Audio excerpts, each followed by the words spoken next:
ਸਰੋਤਾ ਤੁਹਾਡਾ ਸਵਾਗਤ ਕਰਦੀ ਹਾਂ ਮਾਲਵਾ ਸੰਦੇਸ਼ ਟੀਵੀ ਦੇ ਵਿੱਚ। ਅੱਜ ਅਸੀਂ ਗੱਲਬਾਤ ਕਰਾਂਗੇ ਜਿਹੜੇ ਕਿ ਇੱਕ ਐਸੀ ਸ਼ਖਸੀਅਤ ਨੇ ਜਿਨ੍ਹਾਂ ਸ਼ੋਹਰੇ ਚੱਕਰ ਪ੍ਰਾਪਤ ਕੀਤਾ ਹੈ, ਜਿਨ੍ਹਾਂ ਨੂੰ ਬੜਾ ਸਨਮਾਨ ਦਿੱਤਾ ਗਿਆ, ਜਿਨ੍ਹਾਂ ਦਾ ਨਾਮ ਹੈ ਯੁੱਧਵੀਰ ਸਿੰਘ।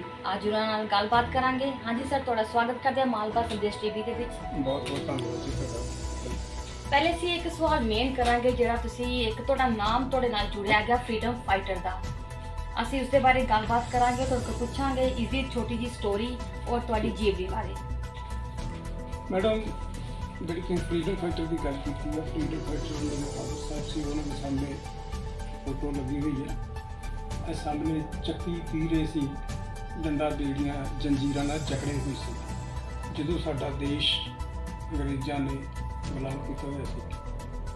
ਪਰ ਭਾਰਤ ਮਾਤਾ ਦੇ ਜੰਜੀਰਾਂ ਨਾਲ ਜਕੜਿਆ ਸੀ ਉਹ ਨੌਜਵਾਨ ਉਸ ਸਮੇਂ ਦੇ ਸਰਦਾਰ ਭਗਤ ਸਿੰਘ ਜੀ, ਰਾਜਗੁਰੂ ਸੁਖਦੇਵ, ਮੇਰੇ ਫਾਦਰ ਸਾਹਿਬ ਮਹਾਰਾਜਾ ਪੂਰਨ ਚੰਦ ਜੀ, ਇੱਦਾਂ ਦੇ ਅਨੇਕਾਂ ਹੀ ਨੌਜਵਾਨ ਉੱਠੇ ਜਿਨ੍ਹਾਂ ਨੇ ਕਿ ਇਹ ਤਹਈਆ ਕਰ ਲਿਆ ਕਿ ਅੰਗਰੇਜ਼ਾਂ ਦੀਆਂ ਜੰਜੀਰਾਂ ਤੋੜ ਕੇ ਭਾਰਤ ਮਾਤਾ ਨੂੰ ਆਜ਼ਾਦ ਕਰੋ। ਉਹਦੇ ਵਿੱਚ ਮੇਰੇ ਫਾਦਰ ਸਾਹਿਬ ਨੇ 1928 ਦੇ ਵਿੱਚ ਅਰੈਸਟ ਹੋ ਗਏ ਸੀਗੇ, ਅੰਗਰੇਜ਼ ਸਰਕਾਰ ਨੇ ਕਰ ਲਿਆ ਔਰ 11 ਸਾਲ ਦੀ ਉਹਨਾਂ ਨੇ ਜੇਲ੍ਹ ਕੱਟੀ ਸੀ। ਉਸ ਤੋਂ ਬਾਅਦ 2 ਸਾਲ ਹਦੂਦਬੰਦੀ ਦੀ ਵੀ ਇੱਕ ਸਜ਼ਾ ਹੁੰਦੀ ਸੀ ਕਿ ਤੁਸੀਂ ਇੰਨੇ ਏਰੀਏ 'ਚੋਂ ਬਾਹਰ ਨਹੀਂ ਜਾਣਾ। 2 ਸਾਲ ਦੀ ਜ਼ਬਾਨਬੰਦੀ ਸੀ ਕਿ ਤੁਸੀਂ ਕੋਈ ਸਪੀਚ ਨਹੀਂ ਕਰ ਸਕਦੇ, ਕਿਸੇ ਨਾਲ ਕੋਈ ਗੱਲ ਨਹੀਂ ਕਰ ਸਕਦੇ। ਇਹ ਸਜ਼ਾਵਾਂ ਉਹਨਾਂ ਨੇ ਭੁਗਤੀਆਂ। ਉਸ ਤੋਂ ਬਾਅਦ ਪਰਮਾਤਮਾ ਦੀ ਕਿਰਪਾ ਨਾਲ ਜਾਂ ਇਹਨਾਂ ਦੇਸ਼ ਭਗਤਾਂ ਦੀ ਮਿਹਨਤ ਕਰਕੇ, ਕੁਰਬਾਨੀਆਂ ਕਰਕੇ ਸਾਡਾ ਦੇਸ਼ ਆਜ਼ਾਦ ਹੋ ਗਿਆ। ਅੱਜ ਅਸੀਂ ਦੇਸ਼ ਆਜ਼ਾਦ ਦੇ ਵਿੱਚ ਸਾਹ ਖੁੱਲ੍ਹੇ ਤੌਰ 'ਤੇ ਲੈ ਰਹੇ ਹਾਂ, ਆਪਣੀ ਮਨਮਰਜ਼ੀ ਕਰ ਰਹੇ ਹਾਂ। ਪਹਿਲਾਂ ਕੋਈ ਸਾਨੂੰ ਇਹੋ ਜਿਹਾ ਰਾਈਟ ਨਹੀਂ ਸੀ। ਇਹ ਫਰੀडम फाइटर ਪਰਿਵਾਰ 'ਚ ਮੈਂ ਸੰਬੰਧ ਰੱਖਦਾ। ਮੇਰੇ ਫਾਦਰ ਸਾਹਿਬ ਇਹ ਕਾਫੀ ਸੀਰੀਅਸ ਹੈ। ਉਸ ਤੋਂ ਬਾਅਦ ਇਲਾਕੇ ਵਿੱਚ ਲੋਕਾਂ ਦੀ ਸੇਵਾ ਵੀ ਬੜੀ ਕੀਤੀ ਹੈ ਦੇਸ਼ ਆਜ਼ਾਦ ਹੋਣ ਤੋਂ ਬਾਅਦ। ਉਸ ਤੋਂ ਪਹਿਲਾਂ ਛੂਆਛਾਤ ਸੀ, ਉਹਦੇ ਖਿਲਾਫ ਵੀ ਲੜੇ। ਛੂਆਛਾਤ ਫਿਰ ਆਪਣੇ ਲੋਕਾਂ ਦੀ ਡਿਵੈਲਪਮੈਂਟ ਵਾਸਤੇ ਬੜੀ ਪਾਲਿਸੀਜ਼ ਬਣਾਈਆਂ। ਔਰ ਮੈਂ ਬੜੇ ਗਰਵ ਨਾਲ ਕਹਿ ਸਕਦਾ ਕਿ ਮੇਰੇ ਫਾਦਰ ਸਾਹਿਬ ਨੇ ਹੀ ਦੀਨਾਨਗਰ ਦੀ ਸੀਟ ਪ੍ਰਤਾਪ ਸਿੰਘ ਕੈਰੋਂ ਨਾਲ ਲੜ ਕੇ ਸ਼ਡਿਊਲ ਕਾਸਟ ਰਿਜ਼ਰਵ ਸੀਟ ਕਰਵਾਈ ਸੀ। ਪਹਿਲਾਂ ਇਹ ਸੀਟ ਕੋਈ ਨਹੀਂ ਸੀ, ਸਿਰਫ ਇੱਕੋ ਹੀ ਨਰੋਟ ਮਹਿਰਾ ਹੁੰਦੀ ਸੀ। ਔਰ ਇਹਨਾਂ ਨੇ ਇੱਕ ਸੀਟ ਹੋਰ ਕ੍ਰੀਏਟ ਕੀਤੀ। ਇਹ ਮੇਰੇ ਪਿਤਾ ਜੀ ਦੀ ਉਪਲਬਧੀ ਹੈ। ਉਹਨਾਂ ਨੇ ਸਰਕਾਰਾਂ ਨਾਲ ਲੜ ਕੇ ਐਸੀਆਂ ਸਕੀਮਾਂ ਵੀ ਬੱਚਿਆਂ ਨੂੰ ਪੜ੍ਹਾਇਆ। ਉਹਨਾਂ ਨੇ ਆਪ ਟੀਚਰ, ਉਹਨਾਂ ਨੂੰ ਮਾਸਟਰ ਜੀ ਵੀ ਲੋਕ ਕਹਿੰਦੇ ਹੁੰਦੇ ਸੀ, ਇਸ ਕਰਕੇ ਕਹਿੰਦੇ ਸੀ ਕਿ ਉਹਨਾਂ ਨੇ ਆਪ ਬੱਚੇ ਇਕੱਠੇ ਕਰਕੇ ਪੜ੍ਹਾਉਂਦੇ ਹੁੰਦੇ ਸੀ। ਫਿਰ ਸਕੂਲ ਵੀ ਆਪਣੇ ਪਿੰਡ 'ਚ ਵੀ ਖਿਲਾਏ, ਲਾਗੇ ਛਾਗੇ ਵੀ ਖਿਲਾਏ ਔਰ ਕਾਫੀ ਡਿਵੈਲਪਮੈਂਟ ਕਰਾਈ ਬੱਚਿਆਂ ਨੂੰ। ਉਸ ਸਮੇਂ 'ਚ ਐਵੇਂ ਜਾ ਕੇ ਐਸਐਸਪੀ ਦੀ ਪੋਸਟ ਨਹੀਂ ਸੀ ਹੁੰਦੀ।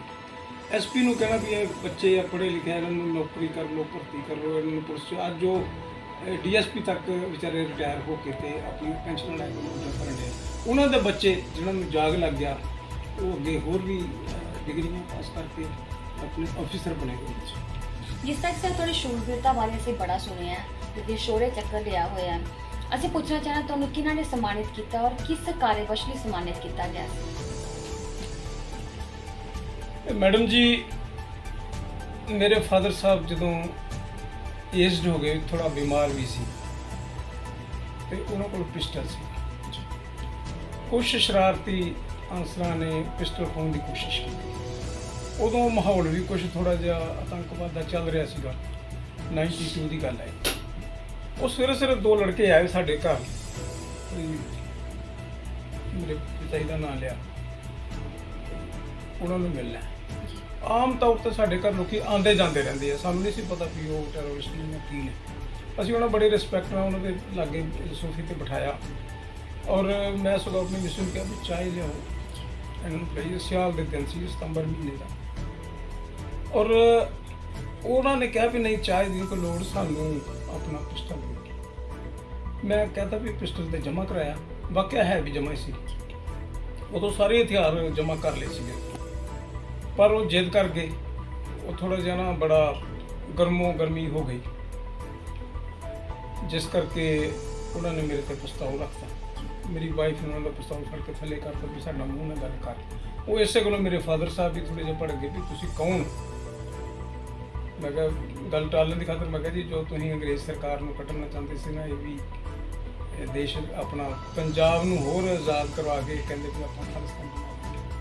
ਤੇ ਇਸ ਕਰਕੇ ਇਹਨਾਂ ਨੂੰ ਵੀ ਹਥਿਆਰਾਂ ਦੀ ਲੋੜ ਆ, ਉਹ ਤਾਂ ਮੰਗਣ ਕਹਿੰਦੇ ਬੇਟਾ ਗੱਲ ਸੁਣੋ, ਬੜੇ ਆਰਾਮ ਨਾਲ ਉਹਨਾਂ ਜਵਾਬ ਦਿੱਤਾ ਵੀ ਅਸੀਂ ਜਦੋਂ ਦੇਸ਼ ਆਜ਼ਾਦ ਕਰਾਇਆ ਤੇ ਸਾਡੇ ਪਿੱਛੇ ਪੂਰਾ ਹਿੰਦੁਸਤਾਨ ਸੀ ਤੇ ਤੁਸੀਂ ਬੱਚਾ ਇਸ ਕੰਮ ਨਾ ਕਰੋ, ਤੁਹਾਡੇ ਪਿੱਛੇ ਤਾਂ ਅਜੇ ਤੁਹਾਡੇ ਟੱਬਰ ਵੀ ਨਹੀਂ ਹੈ ਪੂਰੀ, ਤੇ ਤੁਸੀਂ ਇਹ ਖਾਲਿਸਤਾਨ ਦੀ ਡਿਮਾਂਡ ਛੱਡ ਦਿਓ। ਉਸ ਤਰ੍ਹਾਂ ਚਲੋ ਤੁਸੀਂ ਮੇਰੇ ਵਾਂਗਰ ਜੇ ਖਾਲਿਸਤਾਨ ਬਣ ਵੀ ਗਿਆ ਕਿ ਜਿਸ ਤਰ੍ਹਾਂ ਅਸੀਂ ਘਰ ਬੈਠੇ ਰੋਲਣ ਡੇ ਹਾਂ, ਤੁਹਾਨੂੰ ਤਿੰਨ ਰਾਸ਼ਟਰਪਤੀ ਕੋ ਹੋਰ ਹੋਣੇ ਆ, ਮਿਨਿਸਟਰ ਕੋ ਹੋਰ ਹੋਣੇ ਆ, ਪ੍ਰਧਾਨ ਮੰਤਰੀ ਕੋ ਹੋਰ ਹੋਣੇ ਆ, ਤੇ ਤੁਸੀਂ ਇਸ ਗੱਲ ਤੋਂ ਟਲ ਜਾਓ। ਪਰ ਉਹ ਮੁੰਡੇ ਆਖੇ ਨਹੀਂ ਲੱਗੇ, ਉਹਨਾਂ ਨੇ ਨਾ ਮਤਲਬ ਸਾਨੂੰ ਸ਼ੂਟ ਹੀ ਕਰਨਾ ਚਾਹਿਆ, ਉਹਨਾਂ ਸਾਨੂੰ ਸ਼ੂਟ ਕਰਨਾ ਚਾਹਿਆ। ਪਰ ਗੁਰੂ ਨਾਭਾ ਦਾਸ ਜੀ ਦੀ ਫੋਟੋ ਉਹਨਾਂ ਦੇ ਬੈੱਡ ਦੇ ਉੱਪਰ ਲੱਗੀ ਸੀ, ਉੱਥੋਂ ਇਸ ਤਰ੍ਹਾਂ ਲਿਸ਼ਕਾਰਾ ਪਿਆ ਤੇ ਚਲੋ ਇਹਨੂੰ ਦਿਓ ਪਛਤਾਓ। ਉਹ ਇੱਕ ਮੈਂ ਐਵੇਂ ਝੂਠ ਆਪਣੀ ਜਾਨ ਬਚਾਉਣ ਦੀ ਖਾਤਰ ਮੈਂ ਕਿਹਾ ਉਹ ਤੁਹਾਨੂੰ ਪਛਤਾਉਂਦੇ, ਉਹਨੂੰ ਮੈਂ ਬਾਹਰ ਲੈ ਗਿਆ ਇੱਕ ਨੂੰ, ਤੇ ਉਹਨਾਂ ਨੇ ਜਦੋਂ ਵੇਖਿਆ ਵੀ ਕੋਈ ਪਿਸਤੌਲ ਤੇ ਹੈ ਨਹੀਂ ਇੱਥੇ, ਕੋਠੇ ਦੇ ਉੱਤੇ ਮੈਂ ਲੈ ਗਿਆ ਆਪਣੇ ਤੋਂ, ਮੈਂ ਜਾਨ ਬਚਾ ਕੇ ਦੌੜਾ। ਪਰ ਉਸ ਜਦੋਂ ਵੇਖਿਆ ਵੀ ਇਹਨੇ ਬਹਾਨਾ ਲਾਇਆ ਤਾਂ ਉਹਨੇ ਮੇਰੇ ਤੇ ਗੋਲੀ ਚਲਾ, ਜਦੋਂ ਗੋਲੀ ਚਲਾਉਂਦੀ ਗੋਲੀ ਮੇਰੀ ਹਿੱਪ 'ਚ ਲੱਗੀ, ਮੈਂ ਨਾਲ ਹੀ ਘੁੰਮ ਗਿਆ। ਜਦੋਂ ਘੁੰਮ ਗਿਆ ਤਾਂ ਉਹਦੇ ਪਿਸਤੌਲ ਨੂੰ ਮੇਰਾ ਹੱਥ ਪਿਆ, ਔਰ ਉਹ ਮੈਂ ਵੀ ਡਰਿਆ ਹੋਇਆ ਸੀ ਕਿ ਪਿਸਤੌਲ ਦੀ ਗੋਲੀ ਹੁਣ ਮੇਰੇ ਵੱਲ ਨੂੰ ਨਾ ਲੱਗੇ। ਡਰ ਉਹ ਵੀ ਗਿਆ ਤੇ ਇਹਨੇ ਜੇ ਮੇਰੇ ਵੱਲ ਨੂੰ ਗੋਲੀ ਕੱਟ ਹੋਈ ਉੱਧਰ ਕੰਮ ਮੇਰੇ ਵੀ ਕੰਮ ਖਰਾਬ ਹੋ ਸਕਦਾ। ਉਹ ਅਸੀਂ ਨਾ ਡਰਦੇ ਪਿਸਤੌਲ ਤੇ ਲੜਦੇ ਗਏ ਗੋਲੀਆਂ ਦੀਆਂ ਸਾਜ਼ੀਆਂ ਚੱਲ ਗਈਆਂ। ਮੇਰਾ ਪਿੰਡ ਦੇ ਲੋਕੀ ਘਰੇ ਸਹਿਮ ਕੇ ਡਰ ਗਏ, ਚਾਹੁੰਦੇ ਤਾਂ ਸੀ ਵੀ ਸਾਡੀ ਹੈਲਪ ਕਰੀਏ, ਪਰ ਉਹ ਗੋਲੀਆਂ ਤੋਂ ਡਰਦਾ ਕੋਈ ਸਾਡੇ ਲਾਗੇ ਨਹੀਂ ਸੀ ਆਉਂਦਾ। ਉਸ ਤੋਂ ਬਾਅਦ ਕੁਦਰਤੀ ਪਰਮਾਤਮਾ ਗੁਰੂ ਨਾਭਾ ਦਾਸ ਜੀ ਦੀ ਕਿਰਪਾ ਇਹੋ ਜਿਹੀ ਹੋਈ ਕਿ ਉਹ ਪਿਸਤੌਲ ਛੱਡ ਕੇ ਤੇ ਭੱਜ ਗਏ। ਉਹ ਪਿਸਤੌਲ ਮੇਰੇ ਹੱਥ 'ਚ ਰਹਿ ਗਿਆ, ਮੈਂ ਵੀ ਸੁੱਖ ਦਾ ਸਾਹ ਲਿਆ ਕਿ ਚਲੋ ਮੈਂ ਬਚ ਗਿਆ। ਦੂਸਰਾ ਜਿਹੜਾ ਸੀ ਉਹ ਮੇਰੇ ਪਾਪਾ ਜੀ ਨਾਲ ਤੇ ਮੇਰੀ ਵਾਈਫ ਨਾਲ ਅੰਦਰ ਲੜਨ ਲਿਆ ਸੀ। ਉਹ ਫਿਰ ਇੱਕ ਪਿੰਡ ਦਾ ਮੁੰਡਾ ਹੋਰ ਸਾਡਾ ਮੇਰਾ ਫੌਜੀ ਸੀਗਾ, ਮੇਰੇ ਰੈਲੇਟਿਵ, ਉਹ ਵੀ ਆਇਆ, ਉਹਨੇ ਉਹਨਾਂ ਨੂੰ ਫੜ ਕੇ ਤੇ ਉਹਨਾਂ ਨੂੰ ਦੂਸਰੇ ਨੂੰ ਮਾਰ ਦਿੱਤਾ। ਜਿਹੜਾ ਭੱਜ ਗਿਆ ਸੀ ਉਹ ਫਿਰ ਦੁਬਾਰਾ ਆ ਗਿਆ। ਜਿਹੜੇ ਆ ਕੇ ਉਹਨੇ ਵੇਖਿਆ ਕਿ ਮੇਰੇ ਨਾਲ ਦਾ ਮਰ ਗਿਆ, ਉਹ ਲੱਗਾ ਦੌੜਨ ਤੇ ਉਹਦੇ ਕੋਲ ਇੱਕ ਵਿਗਾਟ ਨਹੀਂ ਡੰਡਾ ਜਿਹਾ ਸੀ, ਉਹ ਮਾਰਿਆ, ਉਹਦੇ ਪੈਰਾਂ 'ਚ ਵੱਜਿਆ ਤੇ ਉਹ ਡਿੱਗ ਪਿਆ। ਉਹ ਕੋਠੇ 'ਤੇ ਲੋਕੀ ਬੜੇ ਖੜੇ ਸੀ, ਉਹਨਾਂ ਨੇ ਇੱਟ ਮਾਰੀ ਤੇ ਉਹਦੇ ਮੱਥੇ 'ਤੇ ਵੱਜ ਗਈ ਤੇ ਉਹ ਵੀ ਅਨਕੌਂਸ਼ੀਅਸ ਹੋ ਗਿਆ। ਉਹ ਫਿਰ ਉਹਨੂੰ ਵੀ ਉਹਦੇ ਲਾਗੇ ਲਿਆ ਕੇ ਪਾਇਆ। ਇਹਦੇ ਚਲੋ ਪੁਲਿਸ ਆਈ, SSP ਪੁਲਿਸ ਆਈ ਸੀ, ਉਹਨਾਂ ਨੇ ਆ ਕੇ ਦੇਖਿਆ ਵੀ ਇਹ ਸਹਿਰ ਦਾ, ਉਹਨੂੰ ਪੁੱਛਿਆ ਵੀ ਤੂੰ ਕੌਣ ਆ ਕੀ ਆ, ਉਹਨੇ ਦੱਸਿਆ। ਫਿਰ ਉਹਨਾਂ ਕਿਹਾ ਵੀ ਤੂੰ ਯਾਰ ਉਹੀ ਨਹੀਂ ਜਿਹਨੇ ਡਾਕਖਾਨਾ ਲੁੱਟਿਆ ਸੀ, ਤੂੰ ਉਹੀ ਆ ਜਿਹਨੇ ਕਿਛੀ ਪ੍ਰਧਾਨ ਨੂੰ ਮਾਰਿਆ ਸੀ, ਤੂੰ ਉਹੀ ਆ ਜਿਹਨੇ ਸਾਡੀ ਗੱਡੀ ਦਾ ਬਲਾਸਟ ਕਰਵਾ ਦਿੱਤੀ। ਉਹ ਕਹਿੰਦੇ ਹਾਂ ਉਹੀ ਮੈਂ। ਉਹ ਫਿਰ ਉਹਨਾਂ ਨੇ ਵੀ 3 ਗੋਲੀਆਂ ਉਹਨਾਂ ਨੂੰ ਕੱਢ ਮਾਰੀ, ਮਰੇ ਜਿਹਾ ਵੀ ਇੱਕ ਸੰਧਿਆ ਨੂੰ ਗੋਲੀਆਂ ਮਾਰ ਕੇ ਨਾ, ਤੇ ਕੀ ਉਹਨਾਂ ਨੇ ਇਹਦਾ ਕੀ ਦੱਸ ਸਾਨੂੰ, ਮੈਂ ਮੇਰੀ ਵਾਈਫ ਲਹੂ ਲੁਹਾਨ ਹੋਏ ਦੇ ਸੀ, ਹਸਪੀਟਲ ਲੈ ਗਏ, ਉੱਥੇ ਸਾਡਾ ਟ੍ਰੀਟਮੈਂਟ ਕਰ ਰਹੇ ਸੀ। ਤੇ ਕਹਿੰਦੀ ਇਹ ਮੁੰਡਿਆਂ ਦੇ ਸਿਰ 'ਤੇ 50,000 ਦਾ ਨਾਮ ਹੈ, ਇਹ ਤੁਹਾਡਾ ਰਾਈਟ ਬਣਦਾ ਕਿ ਤੁਹਾਨੂੰ ਕਹਿਣਾ। DC ਸਾਹਿਬ ਤੇ SSP ਸਾਹਿਬ, ਮੈਂ ਕਿਹਾ ਸਰ ਨਹੀਂ ਇਹੋ ਜਿਹੀ ਕੋਈ ਗੱਲ ਨਹੀਂ, ਨਾਮ ਹੋਏਗਾ ਪਰ ਮੈਂ ਮੌਤ ਦਾ ਕੋਈ ਪੈਸਾ ਨਹੀਂ ਲੈਣਾ। ਇਹ ਮੈਂ ਕੋਈ ਜਾਣ ਕੇ ਨਹੀਂ ਇਹਨਾਂ ਨੂੰ ਮਾਰੇ ਜਾਂ ਮੈਂ ਕੋਈ ਬਹਾਦਰੀ ਕਰਕੇ ਨਹੀਂ ਮਾਰੇ, ਅਸੀਂ ਤਾਂ ਆਪਣੀ ਜਾਨ ਬਚਾਉਣ ਕਰਕੇ ਪਰਮਾਤਮਾ ਦੀ ਕਿਰਪਾ ਨਾਲ ਅਸੀਂ ਬਚ ਗਏ ਤੇ ਉਹ ਚਲੇ ਗਏ। ਤੇ ਮੈਂ ਤਾਂ ਇਹ ਵੀ ਕਿਸੇ ਦੇ ਇੱਕ ਨੇ ਮੈਂ ਇਹਨਾਂ ਕੋਲੋਂ ਨਹੀਂ, ਇਹਨਾਂ ਦੇ ਮੈਂ ਪੈਸਾ ਲੈਣਾ ਉਹ ਕਹਿਣ ਕਿ ਨਹੀਂ ਤੁਹਾਡਾ ਹੱਕ ਬਣਦਾ। ਮੈਂ ਕਿਹਾ ਬਿਲਕੁਲ ਅਸੀਂ ਉਹ ਪੈਸਾ ਨਹੀਂ ਲਿਆ। ਇੰਨੀ ਦੇਰ ਨੂੰ ਮੇਰੇ ਪਿੰਡ ਦਾ ਸਰਪੰਚ ਵੀ ਆ ਗਿਆ, ਉਹ ਲੱਗਾ ਕਿ ਸਰਪੰਚ ਵੀ ਪੈਸੇ ਨਹੀਂ ਲੈਣਗੇ। ਤੇ ਮੈਂ ਕਿਹਾ ਤੁਸੀਂ ਸਾਡੇ ਸਰਪੰਚ ਸਾਹਿਬ ਨੂੰ ਦੇ ਦਿਓ, ਸਾਡੇ ਮਹੱਲੇ ਗਰੀਬਾਂ ਦੀ ਬਸਤੀ 'ਚ ਨਾ ਪਾਣੀ ਦਾ ਡਰੇਨ ਕੋਈ ਨਹੀਂ ਹੈਗੀ, ਤੇ ਉਹ ਸਾਰਾ ਚਿੱਕੜ ਮੱਛਰ ਇੱਥੇ ਗਲੀਆਂ 'ਚ ਰਹਿੰਦਾ, ਇਹਦਾ ਪਾਣੀ ਕਿਤੇ ਨਿਕਾਸ ਕਰ ਦਿਓ ਬਾਹਰ। ਤੇ ਇਹ 50,000 ਤੇ ਉਦੋਂ 50,000 ਦੀ ਮੇਰੀ ਕਾਫੀ ਸੀਗੀ 92 ਦਾ। ਤੇ ਇਸ ਤਰ੍ਹਾਂ ਦਾ ਪੈਸਾ ਵੀ ਨਹੀਂ ਕੋਈ। ਫਿਰ ਸਾਡਾ ਉਹਨਾਂ ਨੇ ਰਿਕਮੈਂਡ ਕਰਕੇ ਰਾਸ਼ਟਰਪਤੀ ਨੂੰ ਨਾਮ ਭੇਜਿਆ, ਬੇਅੰਤ ਸਿੰਘ ਦੀ ਗੌਰਮੈਂਟ ਸੀ, ਬੇਅੰਤ ਸਿੰਘ ਜੀ ਨੂੰ ਭੇਜਿਆ ਪੰਜਾਬ ਸਰਕਾਰ ਵੱਲੋਂ, ਤੇ ਪੰਜਾਬ ਸਰਕਾਰ ਨੇ ਅੱਗੇ ਰਾਸ਼ਟਰਪਤੀ ਸੈਂਟਰ ਗਵਰਨਮੈਂਟ ਭੇਜ ਕੇ 1994 'ਚ ਫਿਰ ਮੈਨੂੰ ਔਰ ਮੇਰੀ ਵਾਈਫ ਨੂੰ 2 ਸ਼ੂਰੀਆ ਚੱਕਰ ਮਾਰ ਕੇ ਉਹਨਾਂ ਨੂੰ ਰੱਖ ਲਿਆ।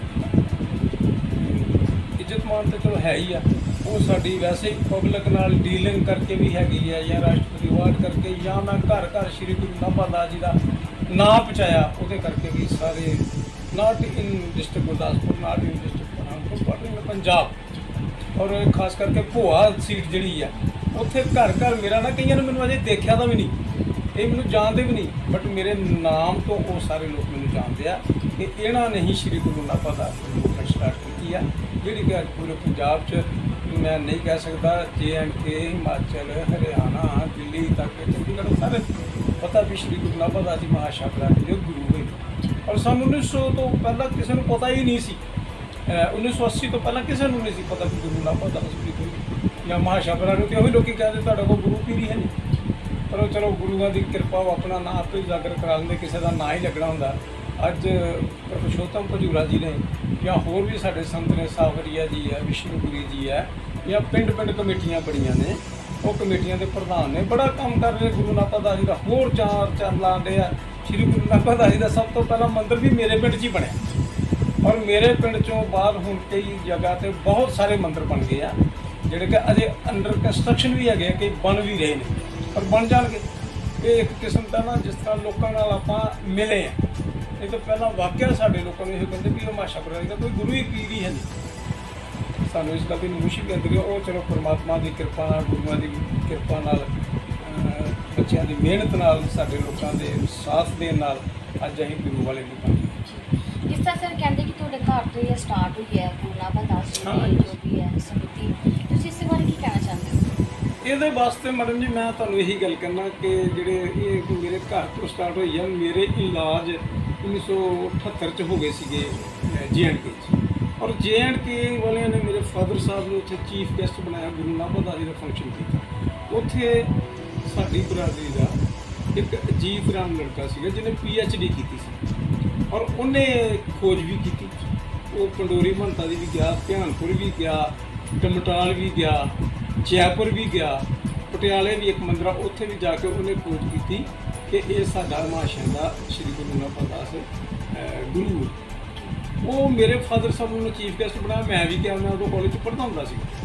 ਜਦੋਂ ਮੈਂ ਗਿਆ ਤੇ ਉੱਥੇ ਮੈਂ ਵੇਖਿਆ ਵੀ ਜੇ ਇਹ ਲੋਕ ਇੰਨੀ ਗੈਦਰਿੰਗ ਕਰ ਸਕਦੇ ਆ, ਅਸੀਂ ਕਿਉਂ ਨਹੀਂ ਕਰ ਸਕਦੇ। ਮੈਂ ਆ ਕੇ ਪਿੰਡ ਆਪਣੇ ਬੰਦਿਆਂ ਨਾਲ, ਬਰਾਦਰੀ ਨਾਲ ਸਲਾਹ ਕੀਤੀ। ਉਦੋਂ ਕੋਈ 2 ਰੁਪਏ ਦਿੰਦਾ ਸੀ, ਕੋਈ 1 ਰੁਪਇਆ ਦਿੰਦਾ ਸੀਗਾ, ਕੋਈ ਧੂਪ ਲਿਆ ਕੇ ਦੇ ਦਿੰਦਾ ਸੀਗਾ। ਤੇ ਉੱਥੋਂ ਗੁਰੂ ਨਾਨਕ ਦਾਸ ਜੀ ਨੂੰ ਇੱਕ ਚੀਫ ਗੈਸਟ ਨੂੰ ਉਹਨਾਂ ਨੇ ਬਾਬੇ ਦੀ ਮੂਰਤੀ ਦਿੱਤੀ, ਫਰੇਮ, ਉਹ ਹੀ ਲਿਆ ਕੇ ਅਸੀਂ ਸ਼ੁਰੂ ਕਰਤਾ। ਪਿੰਡ 'ਚ ਲੰਗਰ ਲਾਇਆ, ਲੋਕਾਂ ਨੂੰ ਦੱਸਿਆ। ਇਟ ਇਜ਼ ਰਿਐਲਿਟੀ ਕਿ ਮੈਨੂੰ ਵੀ ਨਹੀਂ ਪੂਰੀ ਸਟੋਰੀ ਉਦੋਂ ਆਉਂਦੀ, ਹੋਰ ਵੀ ਕਿਸੇ ਨੂੰ ਨਹੀਂ ਸੀ ਆਉਂਦੀ।